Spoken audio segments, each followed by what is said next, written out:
Okay, we're going to talk a little bit about making up a stock solution or making up Gnatrol to apply directly to the plants. The product we have is Gnatrol WDG. That stands for Wettable Dispersible Granule, and I'll show you that in a second. But it's pretty important to know those little codes that are on different pesticides. It'll tell you a little bit about how you apply them. So again, like all pesticides, it's dated. I think we still have some decent activity, even though it's getting on 3 years old. So we're going to just go ahead and use it. I always like to think about that when I'm doing it, and I try to date when things come in. This product is OMRI listed. OMRI listed means it could be used in organic production, and this is our natural product for taking care of fungus gnats. The label gives some important information. I don't think you're going to have time to look at that. But what's really important on the label, which is why I'm kind of doing this, is the little section that talks about rate. And for Gnatrol, they'll give you a light infestation or a heavy infestation rate. And you can probably tell that they're asking you to make 100 gallons of solution. So that's a lot.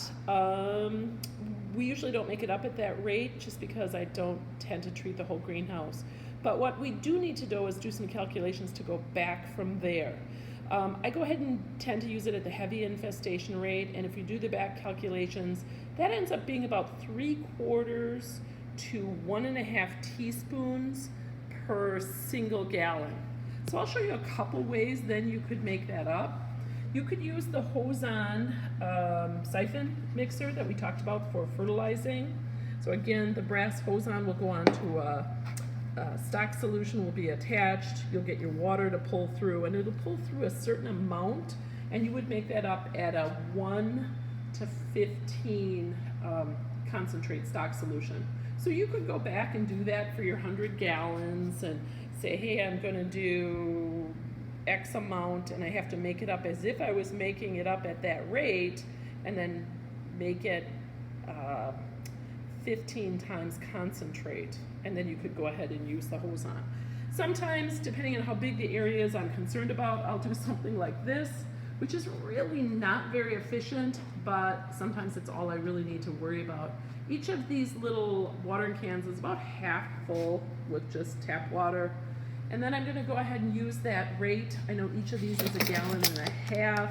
I'm going to use that rate of somewhere between 3/4 and 1.5 teaspoons per gallon. So I have to remember that I've got a little more than 1 gallon in there.